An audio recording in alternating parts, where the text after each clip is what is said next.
Bismillahirrahmanirrahim. Assalamualaikum warahmatullahi wabarakatuh.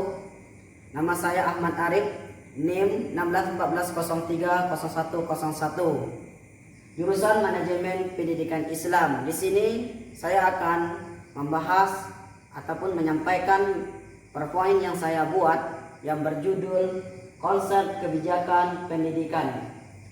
Baiklah, langsung saja kita akan menjelaskan apa itu kebijakan pendidikan, yang mana pengertian daripada kebijakan pendidikan adalah keputusan yang diambil bersama antara pemerintah dan aktor di luar pemerintah yang mempertimbangkan faktor-faktor yang mempengaruhinya untuk apa, yaitu untuk dilaksanakan atau tidak dilaksanakan pada pendidikan, untuk meliputi anggaran pendidikan, kurikulum, rekrutmen tenaga pendidikan, pengembangan keprofesionalisan staf, tanah dan bangunan, pengelolaan sumber daya, dan kebijakan lain yang bersentuhan langsung maupun yang menggambarkan ciri-ciri umum sekelompok objek, peristiwa, atau fenomena lainnya. Dalam Kamus Besar Bahasa Indonesia, konsep ataupun konsep kebijakan pendidikan diartikan dengan bahasa yang digunakan oleh akal budi untuk memahami hal-hal lain. Sedangkan di dalam Oxford Students Dictionary of English, bahwasanya adalah dari uraian tersebut maka konsep dapat dipahami sebagai sebuah ide ataupun gambar. Artinya kota dalam hal ini kebijakan berkenaan dengan gagasan pengaturan organisasi dan merupakan pola formal yang sama-sama diterima pemerintah ataupun lembaga, sehingga dengan apa hal itu mereka berusaha mengejar tujuannya. Baiklah, langsung saja kita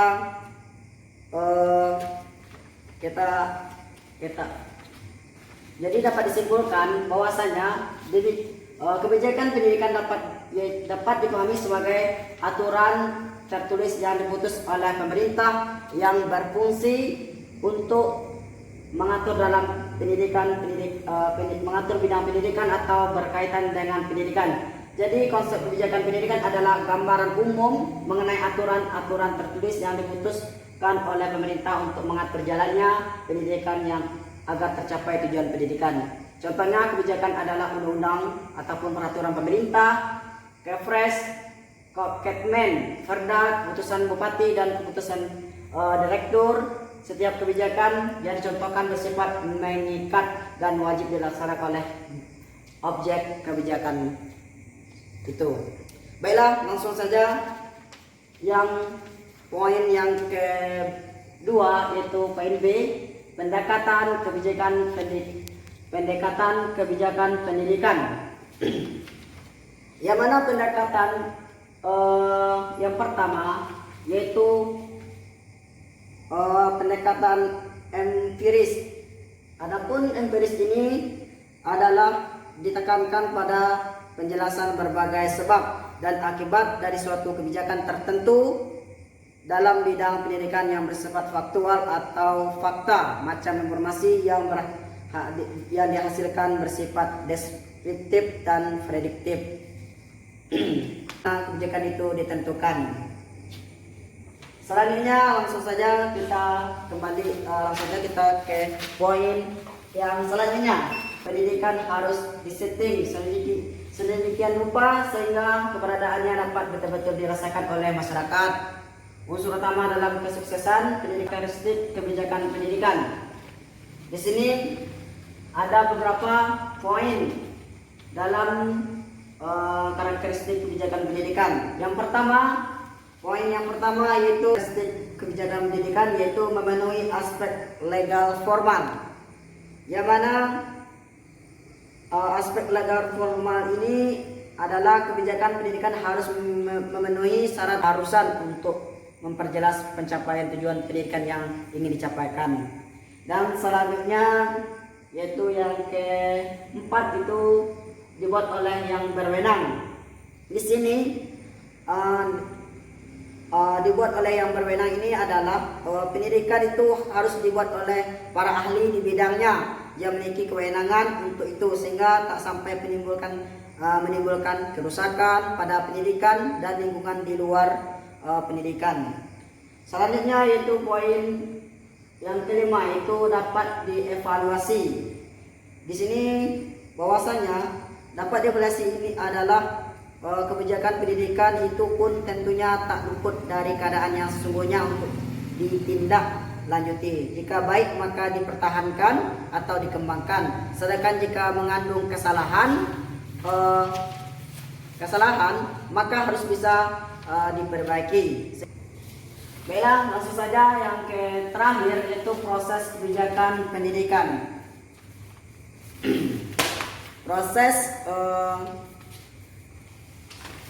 Proses kebijakan pendidikan adalah yang pertama, menurut Food dan Springer dalam Safarudin 1989 ada 3 proses kebijakan. Yang pertama, formulasi kebijakan. Formulasi kebijakan itu adalah perbuatan kebijakan dalam pemerintahan termasuk aktivitas politis, yaitu dijelaskan sebagai pembuatan kebijakan yang divisualisasikan.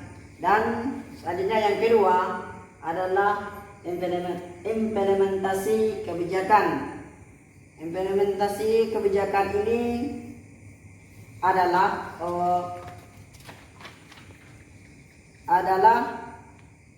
di mana pada prinsip adalah cara yang dilaksanakan agar sebuah kebijakan dapat mencapai tujuannya. Serangkaian aktivitas dan keputusan yang mudah pernyataan, kebijakan dan formulasi terwujud ke dalam praktik organisasian. Dan selanjutnya yang ketiga yaitu evaluasi. Evaluasi ini adalah kebijakan yang dilaksanakan sebagai proses untuk mengetahui sejauh mana keefektifan kebijakan guna dipertanggungjawabkan kepada semua pihak terkait stakeholders.